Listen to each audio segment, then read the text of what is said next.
Bonjour à toutes, bonjour à tous. Est-ce que comme moi, après avoir entendu un Amen, comme ça, un Alléluia, vous sentez que vous chantez mal?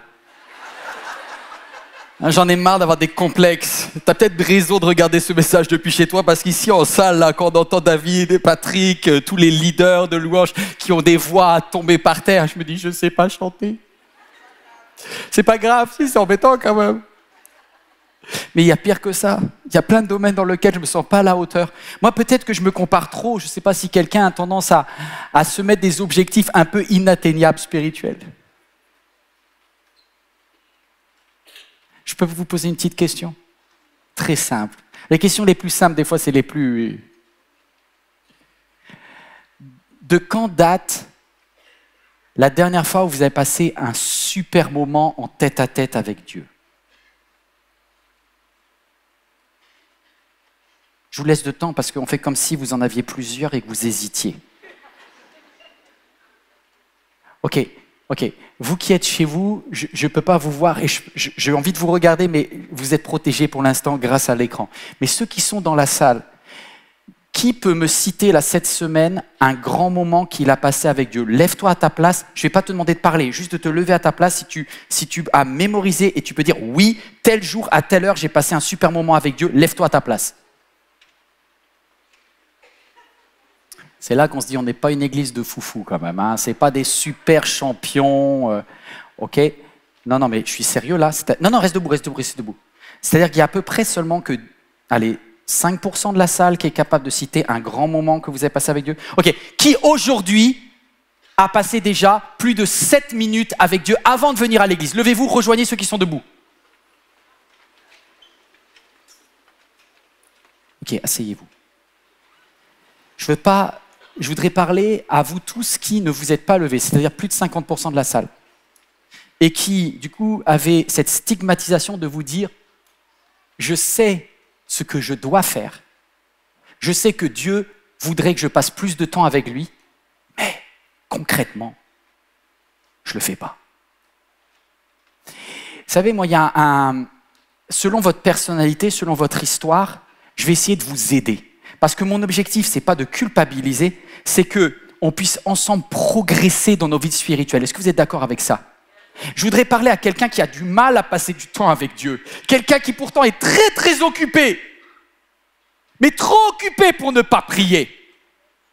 Parce que vu ta vie, vu les challenges que tu as, vu tous les stress, si jamais tu ne passes pas un temps avec Dieu, c'est dangereux. Or, peut-être quelqu'un, et c'est pour ça que je te parle, tu es dans un espèce de cercle vicieux. Tu voudrais passer des temps en tête-à-tête avec Dieu. Comme Jésus dit, quand tu entres dans ta chambre, tu fermes la porte et ton Père qui voit dans le secret, tu le rendras. Et là commence à dire notre Père qui est aux cieux. Sauf que la vérité, tu ne le fais pas. Et du coup, tu vas d'échec en culpabilité. Bon, déjà, tu t'es connecté, tu as regardé ce message, c'est un bon signe, ça veut dire que tu as faim. En fait, ça veut dire que tu as envie, mais tu n'y arrives pas, donc je vais t'aider. Y a-t-il quelqu'un dans la salle qui a envie mais qui n'y arrive pas? Je vais vous aider. Écoutez. Je vais vous donner une illustration très simple. Très simple. Comprenez. En fait, vous avez deux façons de progresser. Vous devez choisir le bon mentor, le bon professeur. Soit vous demandez à quelqu'un qui a réussi le challenge que vous n'avez pas réussi. Quelqu'un qui est au niveau que vous rêveriez d'être mais vous n'y êtes pas. Et du coup, vous cherchez un champion, une championne. Par exemple, moi, si jamais je dois nommer aujourd'hui un champion de la prière, je dirais tout de suite Ivan Castanou. Moi, à titre personnel, il est hallucinant. Quand je l'ai au téléphone, il me dit « Oui, ce matin, j'ai passé 2h30 avec Dieu. » J'ai dit « 2h30 ?» Pendant la semaine entière, je ne suis pas sûr d'être... En fait, tu vois, il y a des personnes, ils sont très hauts. La vérité, tu veux être un Ivan Castanou comme ça, au niveau où tu es aujourd'hui, tu n'arriveras jamais. Tu n'arriveras jamais. Donc, tu vois, c'est pareil au foot. Je ne sais pas s'il y a un jeune qui, dans la salle, dit « Moi, je veux être un footballeur incroyable. Si je te propose de passer 1 heure avec Mbappé, tu vas dire « Oh là là, c'est le meilleur !» Ouais, mais sauf que Mbappé, tu ne vas pas voir le ballon. Hein. Donc, tu vas le regarder jouer. Est-ce que tu vas progresser? Non, tu vas progresser en culpabilité, c'est tout. À la fin, tu risques de te dire « Purée, je ne serai jamais... » Alors vraiment, là maintenant, avant, j'avais un doute. Maintenant, je sais que je suis nul au foot. Et le danger, en fait, quand vous avez quelqu'un qui vous tire vers le haut, mais qui est trop haut, vous décrochez. vous décrochez. Et moi, ça me fait penser à mon professeur. Vous savez, j'étais bon en mes matières préférées à l'école. C'était l'histoire géo, le français et la philosophie. Donc, j'ai fait un bac scientifique. Il y a un moment, il faut plaire aux parents. Enfin, je veux dire, il y a des choix, voilà. Donc, je me suis trouvé en première S. Et là, en première S, mon plus gros coefficient, c'était la physique. Matière à la base où j'étais pas foufou, on va pas se mentir, j'étais à peine élève moyen.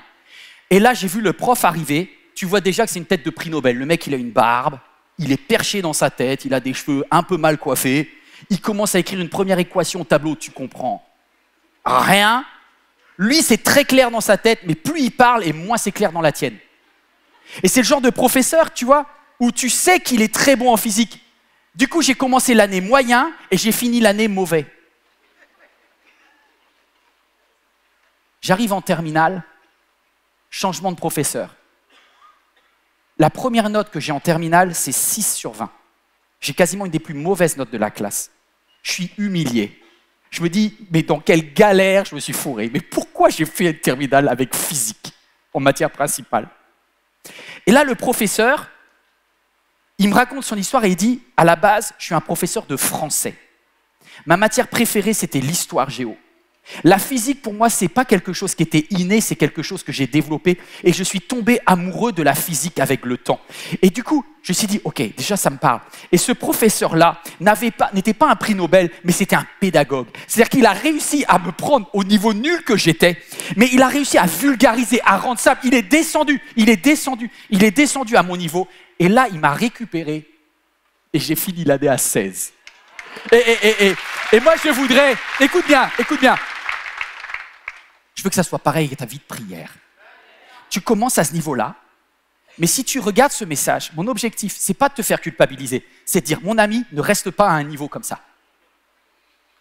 Tu as devant toi quelqu'un pour qui prier, c'est compliqué. Je vais te donner les leçons que j'ai apprises avec Dieu, comment améliorer. Je ne suis pas encore arrivé au niveau, mais je suis en train de monter, les amis. Et je vais pouvoir essayer. Est-ce que quelqu'un veut progresser avec Dieu? On va se lever ensemble. Levez-vous, levez-vous. On va éclairer et on va lire ensemble un texte. Parce que il y a quelqu'un, c'est une période très difficile en Israël. Ils sont en sécheresse. Et je parle à quelqu'un pour qui la vie, peut-être ta vie de prière, c'est une vie qui est sécheresse. Tu as envie, mais il n'y a pas la pluie. Ça ne descend pas, ça ne coule pas. Et voici ce qui va se passer, c'est que Élie, et c'est le texte que l'on va lire ensemble, et je vais vous demander de lire avec moi le texte, il va s'afficher sur vos écrans. Élie va vivre un moment formidable avec Dieu. Le titre d'aujourd'hui, c'est « Comment vivre un moment formidable avec Dieu ». Si quelqu'un le veut, tu dis « Je le veux, je le veux ». Décide-le là, je veux vivre un moment formidable avec Dieu. Regardez ce qui se passe. Il y a une sécheresse depuis 3 ans. Et Élie dit « Je vais vivre un moment formidable avec Dieu ».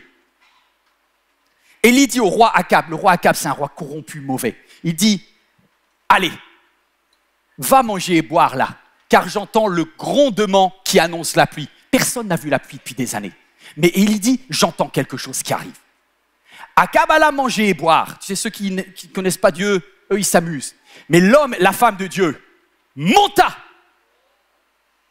Élie monta sur le sommet du mont Carmel, où il se prosterna jusqu'à terre, le visage entre les genoux.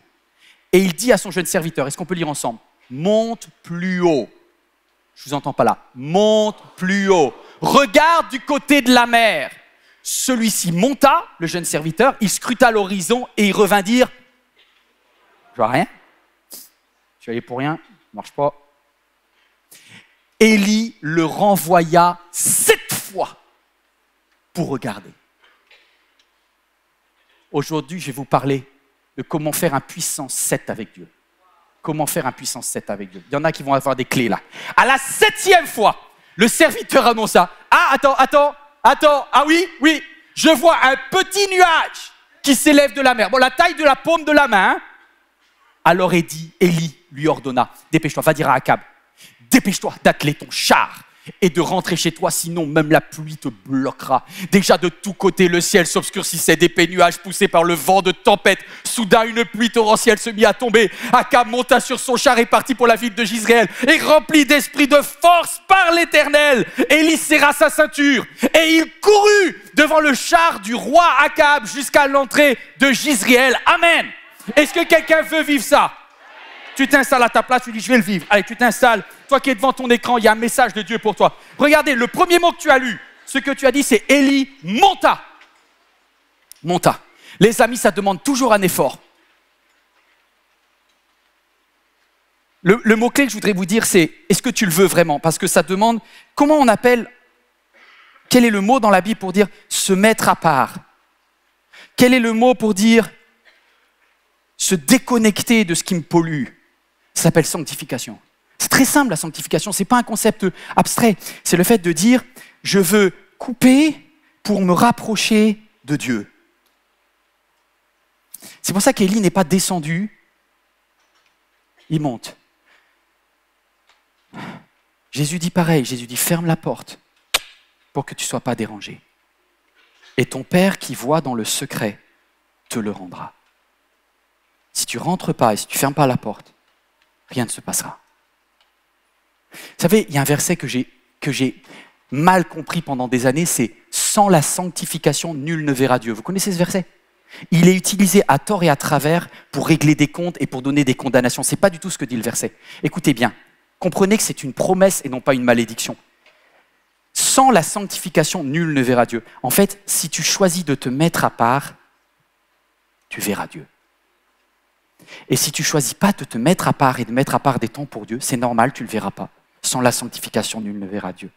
Et d'ailleurs, regardez le verset qui vient d'après, ce n'est pas une condamnation, c'est une promesse.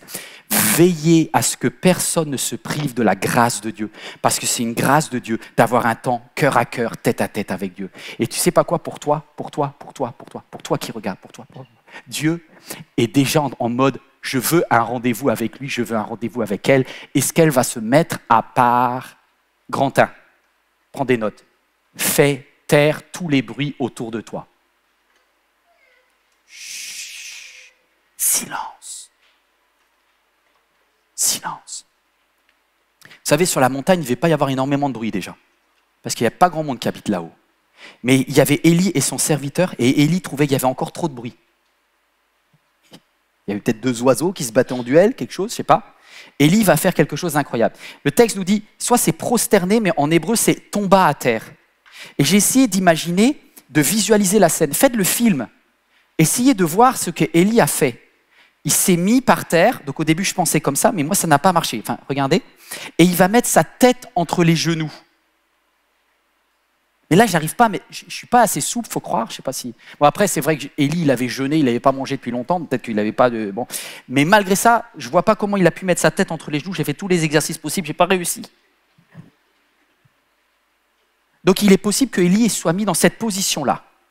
Ce qui est, à mon avis, plus probable, c'est discutable, mais ce qui m'intéresse, c'est que vous compreniez l'intérêt de sa tête entre ses genoux. Ce n'est pas juste prosterner. Se prosterner, il pouvait le faire. Mais la tête entre les genoux, c'est tu coupes les yeux et tu coupes les oreilles.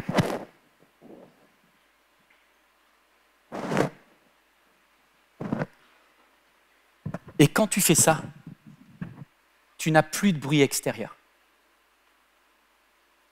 Il n'y a plus de téléphone portable. Il n'y a plus la notification qui te dit « va chercher les enfants à l'école ». Il n'y a plus le truc Insta qui buzz ou vous avez un commentaire. Il n'y a plus tous ces perturbateurs qui, quand tu as un temps avec Dieu, à peine tu commences ton temps avec Dieu, tu as des sollicitations de partout. Peut-être c'est juste un coup de téléphone d'une amie. Ça vous arrive ça? Quelqu'un qui dit, tu dis, attends, je suis occupé, je suis en... Non, mais c'est juste 2 minutes. Allez, vas-y, 2 minutes. Et du coup, tu t'arrêtes pas de poser des lapins à Dieu, quoi. Si tu dis à Dieu, excuse-moi Dieu, bon, je prends le téléphone, je reviens. Tu reviens et au fait Dieu on se disait quoi? Et tu fais ça 3-4 fois à Dieu. Et Dieu dit oh, quand tu seras sérieux on parle. Enfin, je parle pour moi, vous n'avez pas ce problème-là, mais moi je pense que je demande pardon à Dieu aujourd'hui de toutes les fois où il était là et moi j'étais pas là. Enfin j'étais là mais sans être là, vous comprenez ce que je veux dire? Parce que je laissais des bruits autour de moi passaient avant ma relation avec Dieu. Alors, je vais vous dire une chose, j'apprends à dire non à quelqu'un qui veut juste de la compagnie dans le bruit. Je me suis rendu compte que beaucoup des personnes qui m'appellent, et c'est très gentil, ils veulent que je participe au bruit, mais c'est un peu comme Jésus et les disciples. Jésus, il est dans la barque, et les disciples sont en train de crier, il y a de l'eau, il y a de la tempête, ils prennent le seau, ils disent « Ah, on est en train de mourir, on va couler, on va couler, on va couler !» Qu'est-ce que fait Jésus?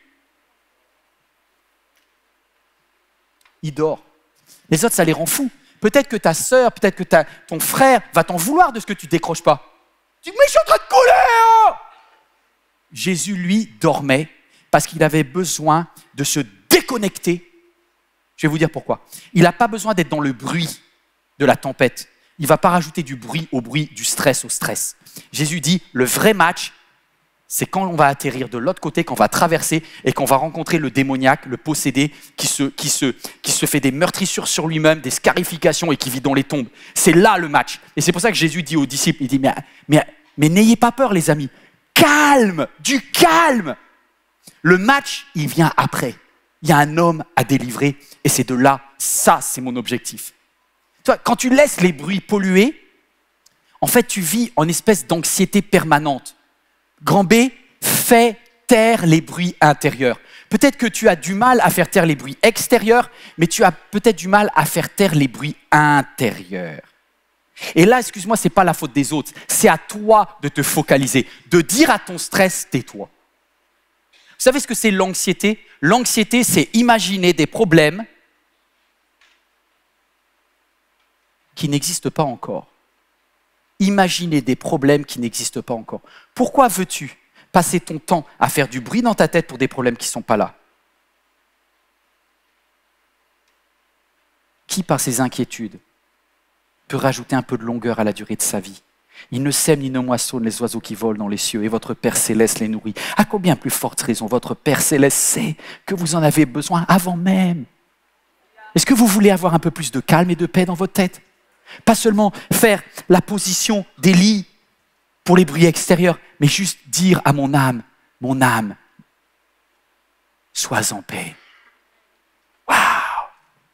Je me suis rendu compte que souvent, je laisse ces pensées là, parce que je suis hyperactif de nature, partir dans tous les sens. Je vais vous-même confesser quelque chose. Il y a quelque temps, pour moi, c'était une épreuve. Pour d'autres, ça aurait été un plaisir. Vous voyez, on est des êtres différents sur la terre. Il y a pasteur Éric Dufour, qui est vraiment mon ami, mon mentor. Il me dit, Yvan, on va passer 3 jours avec Dieu. On va s'isoler, on va aller loin. On a pris un avion, on s'est mis à 2 heures de Paris, et dans un endroit perdu, on connaissait personne, pour pouvoir passer 2-3 jours avec Dieu. Et il me dit, Yvan, on va prier. Mais au bout de quelques minutes de prière, je voyais qu'Éric, il était en mode tour de piste, tu vois, il tournait, et il faisait le marathon, lui. Moi, j'avais fait le 100 mètres, j'étais claqué. Et du coup, il me dit, Yvan, c'est quoi le problème? Et du coup, j'ai travaillé sur moi-même. Et je me suis rendu compte qu'une des raisons, je ne vais pas me trouver des excuses, mais une des raisons, c'est que quand j'étais petit, j'ai développé une aversion, une détestation de la prière.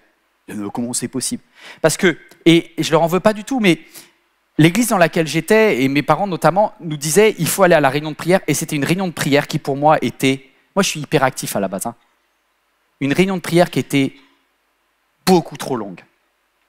Et en plus, on se pétait les genoux. Il y avait des chaises en bois. Il y en a qui ont connu des chaises en bois. Et là, tu te mettais là et tu te disais allez, c'est parti pour 1 heure. On va écouter Mamie Huguette prier. Elle va faire 8 minutes. Tonton René va faire 12. Jean-Pierre va faire 4. Après, c'est Simone, 8. Et quand tu es un enfant hyperactif, que tu es 1 heure comme ça, je peux te dire, tu dis, Seigneur. Alors, je vais vous dire ce que je faisais. J'avais 8 ans et j'étais là, Seigneur, fais que ça s'arrête vite. Et du coup, je dis, non, Seigneur, pardon d'avoir demandé que ça s'arrête vite. C'est une joie d'être dans ta présence. Mais quand même, qu'est-ce qu'elle peut si elle pouvait terminer plus vite? Mais Seigneur, pardonne-moi de lui avoir demandé d'aide. J'ai développé une espèce de schizophrénie de la prière.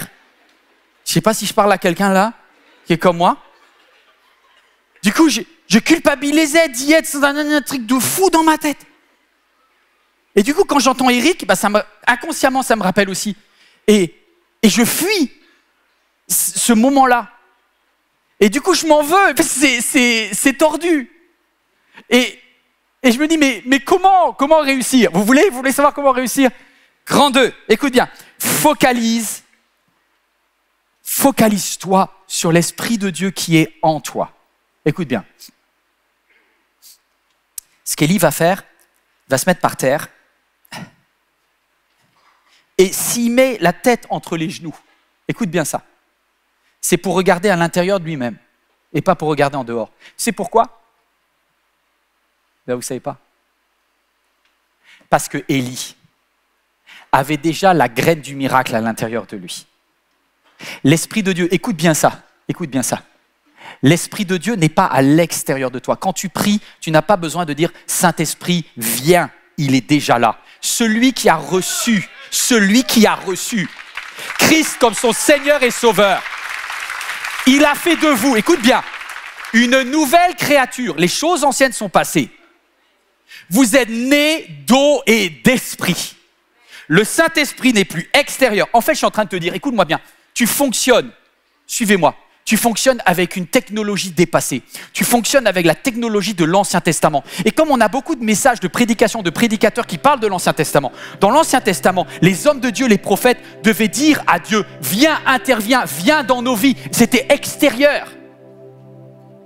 Et parfois, l'Esprit de Dieu descendait sur eux et ils chantaient comme David. Mais parfois, l'Esprit de Dieu n'était pas là. Mais voici ce que Jésus dit. Il est préférable pour vous que je m'en aille, car le consolateur, le Paraclet, l'Esprit viendra sur vous, viendra en vous. En vous. Mes amis, vous n'avez pas compris. À l'intérieur, il est déjà là. Tu n'as pas besoin de dire Saint-Esprit où tu es. À l'intérieur de toi. Mets-toi en position. Et en fait, ce que je voudrais te dire, c'est que c'est comme une position de naissance. Alors, je ne suis pas une femme. C'est difficile pour moi de parler d'un accouchement. Mais je pense qu'il est en position d'accouchement, Élie. Au début, c'est un tout petit. Parce qu'il a déjà dit, écoutez, avant même de prier, il a dit à Akab, je sais que le miracle est en train d'arriver. Sauf que le miracle, il n'est pas là. Mais lui, il a déjà reçu cette pensée de Dieu que le miracle est là. C'est à l'intérieur. J'aurais voulu que quelqu'un me dise ça lorsque j'avais 12 ans. Vous savez, des fois, vous faites des choses avec Dieu et vous vous faites mal tout seul. Et je sais que ce que je vais vous dire va parler à quelqu'un. Bon, 12 ans, c'est vraiment un âge où on est fragile, on est dans la construction de notre identité. Je ne sais pas qu'est-ce que tu as vécu, mais tu sais, à 12 ans, c'est l'âge où les autres camarades de classe sont méchants et ils sont les champions pour te filer des complexes. Et moi, à 12 ans, j'avais développé un complexe parce qu'un jour, il s'était moqué de moi dans la cour et il m'avait dit que j'avais des grandes oreilles. Bon, c'est pas faux, mais c'est pas non plus, voilà, maintenant avec recul, peut-être que ma tête était plus petite à l'époque. En tout cas, je ne voyais plus que mes oreilles. Est-ce que quelqu'un a une espèce d'une focalisation idiote? C'est comme ça qu'on développe de l'anorexie pour ceux par rapport au poids, etc. Ça peut arriver. C'est un complexe irrationnel, mais quand vous l'avez en tête, c'est une montagne. Et donc, à 12 ans, j'avais ce problème et mon rêve, c'était que Dieu réduise mes oreilles. Et j'ai lu le texte d'Élie.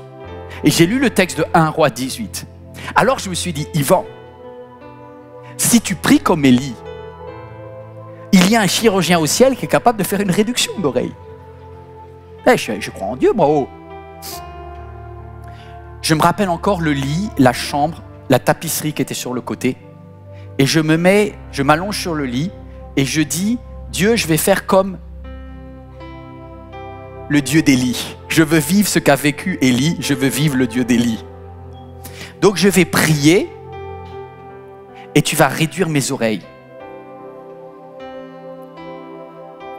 J'ai prié, je me suis levé, je suis allé dans la glace, j'ai regardé. Bon, c'est pas foufou, hein. Je vois pas trop de changements. Je suis reparti au lit. J'ai fait une deuxième fois. Et là, je me suis rappelé que le serviteur d'Élie, il n'est pas allé 2 fois, tu vois. Donc j'ai dit, Dieu, tu veux qu'on fasse un match?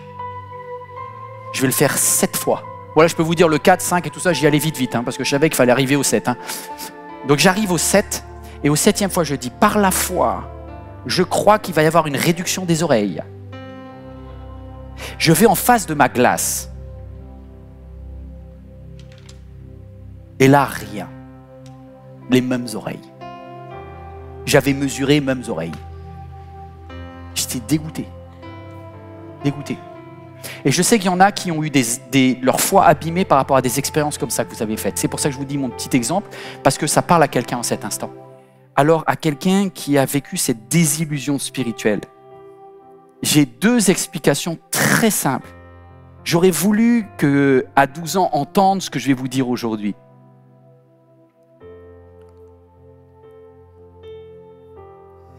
En fait, tu ne peux pas confondre le mentalisme et le miracle. Écoute bien ça. Le mentalisme, c'est te conditionner. L'idée vient de toi et tu fais que l'idée arrive au final. Dieu n'a pas dit, lorsque tu pries, demande à Dieu quelque chose qu'il fera dans le ciel. Non, non, non, non, non.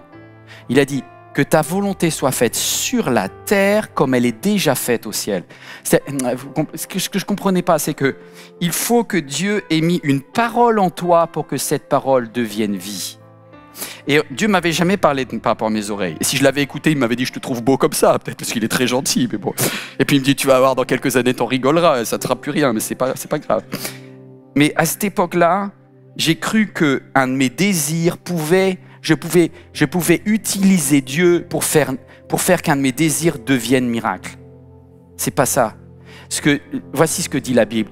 La foi vient de ce que l'on entend et ce que l'entend vient d'une parole de Dieu. Vous connaissez ce verset? Il est très mal utilisé souvent, mais c'est vraiment ça. C'est-à-dire, la foi vient de ce que tu as entendu de Dieu. Et si tu n'as rien entendu de Dieu et que tu essayes de faire aboutir une idée qui est à toi, tu risques de ne pas aboutir. Est-ce que je parle à quelqu'un? D'où l'importance de l'alignement avec Dieu, d'avoir avant coupé le son, d'avoir reçu de Dieu. Et regardez Élie, avant même de faire de match, il dit « Je sais que la pluie arrive ». C'est-à-dire que Élie, avant même de prier, avait déjà cette graine. Il suffit juste qu'elle grandisse et qu'elle soit à maturité. Elle n'était pas à maturité, mais la graine existait. Est-ce que je parle à quelqu'un? Et donc, mon problème, c'est qu'à 12 ans, je croyais que la graine, c'est moi qui pouvais la planter. Non, la graine, c'est Dieu qui la plante. La foi vient de ce que tu entends. Et c'est pour ça qu'il est important que tu fasses le silence d'abord, faire taire les bruits intérieurs, faire taire les bruits extérieurs, te focaliser sur Dieu. Et est-ce que quelqu'un veut entendre quelque chose de Dieu? Tu veux passer un cœur à cœur avec Dieu? Juste un cœur à cœur avec toi, Seigneur. Le reste n'a plus d'importance. On ferme les yeux ensemble? Juste un instant de cœur à cœur avec Dieu. Je vous retrouve après.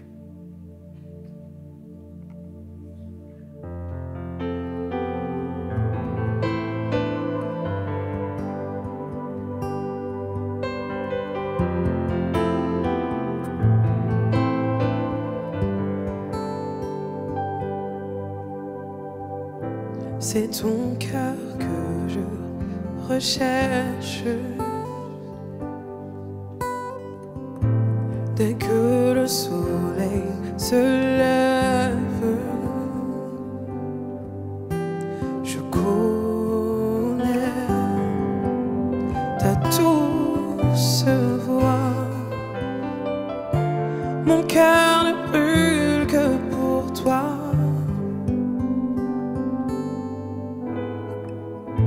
C'est toi seul que je désire. Même quand mes pensées chavirent, je connais ta douce voix. Jésus, tu m'attires à toi. Pour un cœur à cœur avec toi, Seigneur. Le reste perd en importance quand je suis là dans ta présence, face à face devant ta grâce. Le reste perd en importance quand je suis là dans ta présence.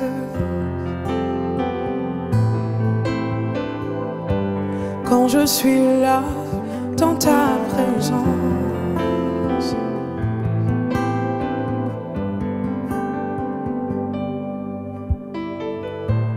Je plie le genou et j'abandonne tout. Le seul désir de mon cœur, c'est ton cœur. Je plie le genou et j'abandonne tout.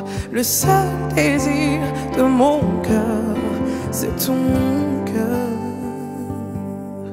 Pour un cœur avec toi, Seigneur.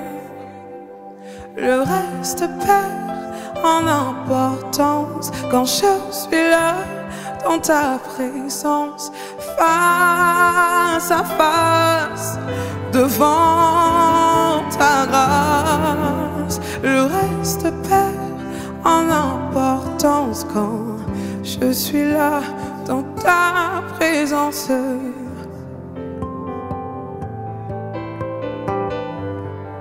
Quand je suis là dans ta présence.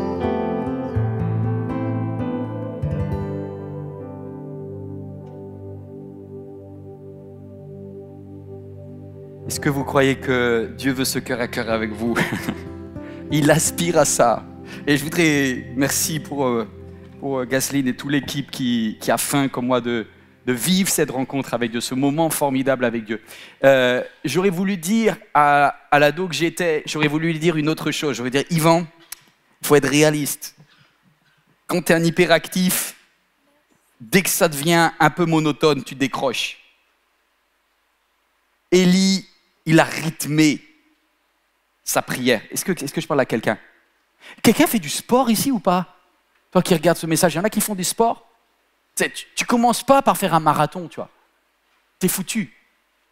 Tu fais ce qu'on appelle des exercices fractionnés. Il y a plein d'applis comme ça où ils t'expliquent comment faire pour que tu développes chaque jour. Et mets-moi un petit peu de lumière là, s'il te plaît. Je voudrais que vous me regardiez.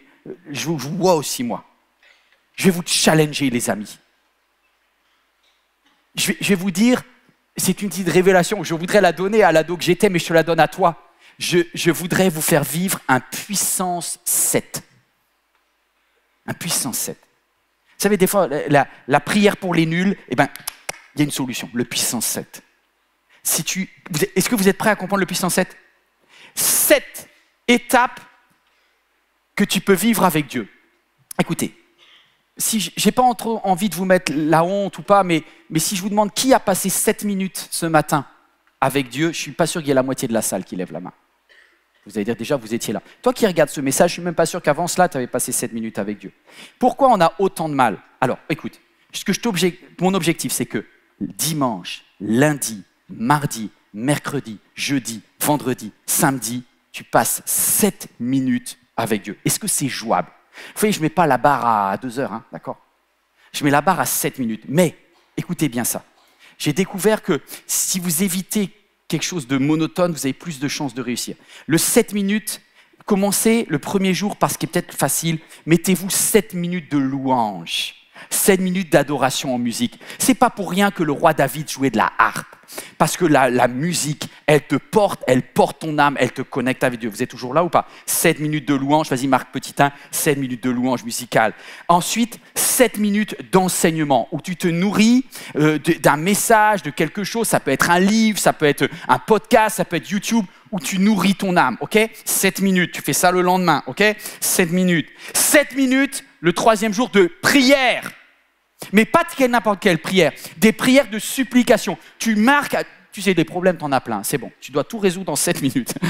tu apportes à Dieu 7 minutes où tu dis, voilà ce que je voudrais qu'il change dans ma vie. J'ai besoin que tu interviennes par rapport à cela, à cet enfant, à ce travail, à ce couple, à ce... Tac, 7 minutes. En 7 minutes, tu présentes à Dieu la liste de tes besoins. Et votre Père qui sait, alléluia. Voilà.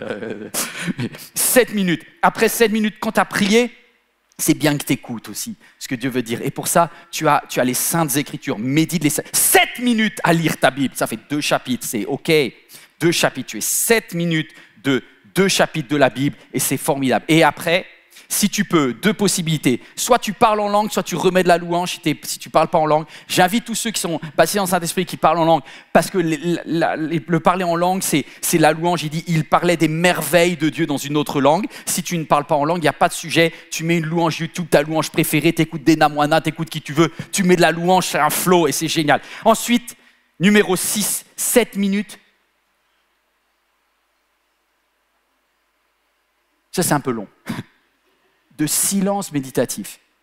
7 minutes où tu dis, Seigneur, vers où tu amènes mon esprit? Qu'est-ce que tu voudrais me dire?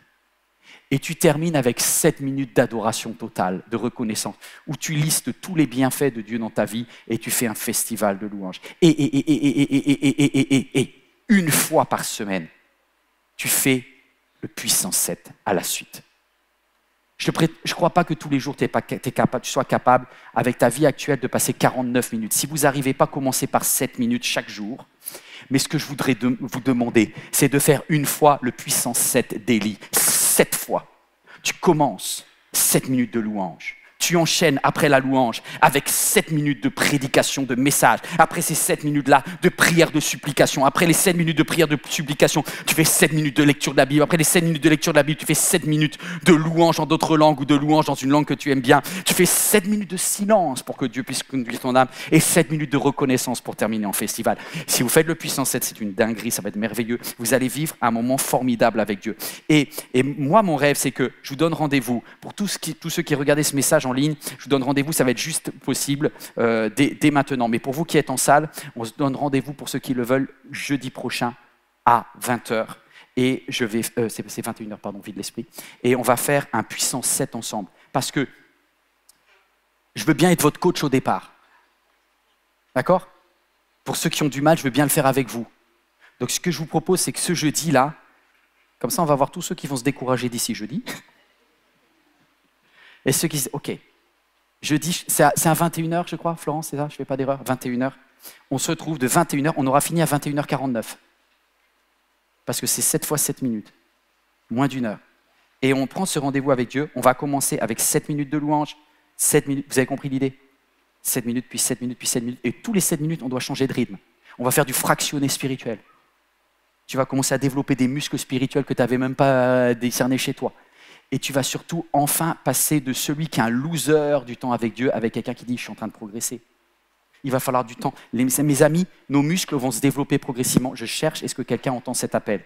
Je voudrais qu'on puisse vivre un cœur à cœur avec Dieu et on va le développer. Waouh! Juste petite chose, pour terminer sur notre texte. Élie vient de faire son puissant 7. Pardon, le puissant 6. Au puissant 6, c'est-à-dire la 6e fois, l'autre continue à revenir en disant « rien du tout, là. Tu me fais perdre mon temps avec tes histoires de petits nuages, là, il n'y a rien. » Et je voudrais vous dire, c'est que parfois, les personnes les plus proches de vous vont contredire ce que Dieu a dit à l'intérieur de toi. C'est T.D. Jakes qui le dit. Donc c'est pour ça qu'il faut aller jusqu'au bout du puissant 7. Parce que vous allez avoir plein d'occasions au milieu de dire « ça ne sert à rien ». Allez jusqu'au bout du truc. Et à la 7e fois, le serviteur approcha et dit « Je vois venir ». Est-ce que c'est possible qu'on le mette derrière également? « Je vois venir un petit nuage qui s'élève de la mer. » Bon, il est petit comme la paume d'une main.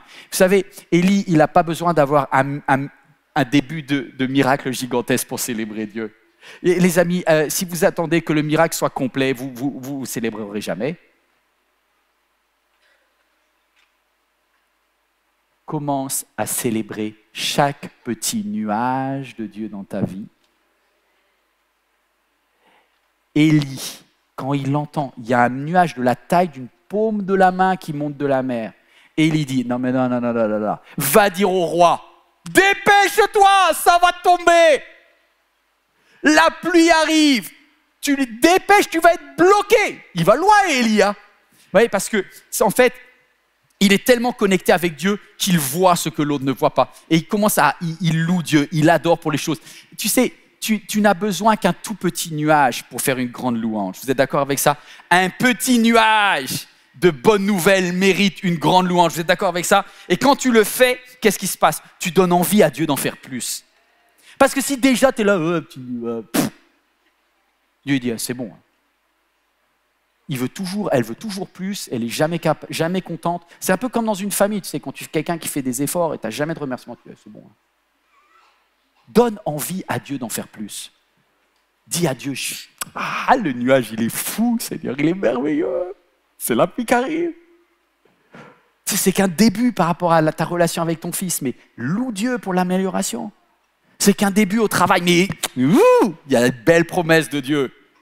Et commence à célébrer. Vous êtes là, et je termine en disant, peut-être mon dernier conseil, c'est quand vous vivez un temps avec Dieu, cœur à cœur, grand 3, ne sois pas égocentrique. Bénis les autres avec enthousiasme. Vous savez pourquoi Élie a passé un temps cœur à cœur avec Dieu? C'était pour bénir les autres. Lui, la pluie, il n'en avait pas besoin parce que l'Éternel pourvoyait à tous ses besoins. Mais Élie avait envie de voir les gens autour de lui heureux, heureuses. Son rêve, c'était de voir des mamans, des petites filles, des petits garçons, des papis, des mamies qui disent « La pluie arrive sur Israël, la pluie arrive sur Israël ». Élie, on n'avait pas besoin à titre personnel, mais il n'y a pas plus grande joie, pas plus de grand bonheur que de donner aux autres. Mes amis, vous savez ce que Jésus a dit? Il a dit « Il y a plus de bonheur à donner qu'à recevoir ». Tu veux savoir quel est le plus beau cadeau que Dieu peut te faire dans ton temps personnel avec lui? Que tu puisses bénir les autres derrière. Que les autres disent, mais oh, t'as rencontré Dieu, toi, il y a du miracle dans ta vie, on est en train de se faire arroser. Ça, c'est la grâce. Et l'égocentrisme spirituel, c'est une plaie. Et la motivation pour rencontrer Dieu ne doit pas être, je veux passer un temps avec Dieu juste pour moi, pour pouvoir dire, waouh, qu'est-ce que je suis devenu une bonne chrétienne, un bon chrétien. Si tu veux un temps avec Dieu, ta motivation, ça doit être, Seigneur, fais descendre la pluie du ciel. Que tout le monde soit irrigué, que les autres soient arrosés, que mes voisins soient bénis, que la concierge puisse voir la gloire de Dieu, que le bus soit rempli de ta faveur. Quand tu fais ça, en fait, je vous quitte en vous disant ça. C'est pas une pub pour Red Bull, mais c'est ce qui va se passer avec Élie. Je peux te dire une chose. Un temps formidable avec Dieu, ça donne des ailes. Ça donne des ailes. Élie est crevé, il a passé une journée de fou la veille, il a failli se faire tuer. Dieu a retourné au Carmel, il y a eu le feu qui est descendu. Il est épuisé, il n'a pas dormi de la nuit, il a lutté en prière, il a prié jusqu'à ce que le miracle soit expulsé de lui et sorte. Il est vanné, il est cuit. Mais quand il voit la pluie, il court. Attendez, il court même plus vite que le char du roi. Non, mais vous imaginez, il a dit, quand il a entendu la pluie, il serra la ceinture. Il n'avait pas grand-chose à serrer, vu qu'il avait passé du temps à Kérit, tout ça, il n'y avait pas grand-chose à serrer. Mais il dit, on ne sait jamais, allez, on serre tout, et on court. Et il a couru. Papy Élie, couru. Combien il a couru? Il a couru 100 mètres, 200 mètres. Regardez la carte, je vous quitte là-dessus, la carte. S'il te plaît, montre-moi la carte qui me donne la foi, qui me donne envie. Il a couru du mont Carmel jusqu'à Jizréel. Normalement, ça prend 10 heures, ces bêtises-là. Mais est-ce qu'il y a un sportif qui est en train de regarder ce message et qui me dit, moi, j'ai noté quelque chose? Est-ce qu'il y a un sportif dans la salle ou un sportif devant son écran? Quand tu vois 42,195, ça te dit quelque chose? C'est un marathon. Il a fait ça avant les Grecs, le papy, là. Il était tellement chaud avec Dieu qu'il a dit, attendez, 42 kilomètres, il a grillé à cheval. C'est pour ça que je vous dis, un temps avec Dieu et la bénédiction qui se répand. Pourquoi? Parce que Élie, il avait tellement envie d'être celui qui apporte les bonnes nouvelles. Il en avait marre d'être celui qui prie et qui n'apporte pas les bonnes nouvelles aux gens. Et là, il se dit, je vais aller dire à la ville de Jizréel, les pleurs, c'est fini. La moisson qui va enfin pousser. La récolte sera abondante. Il y aura du blé pour vous. Vous allez arrêter de manquer. Je peux vous dire une chose, le nuage de Dieu arrive jusqu'à vous. Et il se dit, je vais courir pour annoncer la pluie. Et courir avec Dieu, ça vous donne un enthousiasme. Voilà ce que tu as besoin dans ta vie. Un enthousiasme. Dis à ton voisin, l'enthousiasme, c'est être avec Dieu. Vas-y, lève-toi là où tu es. Si tu peux te lever, lève-toi. On va courir, les amis. Amène-moi la louange, Est-ce qu'il y en a qui sont émerveillés? On va courir.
façon glorieuse. Toi le Dieu fidèle, oui puissant est ton nom. Tu as fait, tu feras.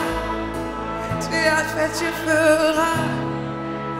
Puissant est ton nom. Alléluia! Wow.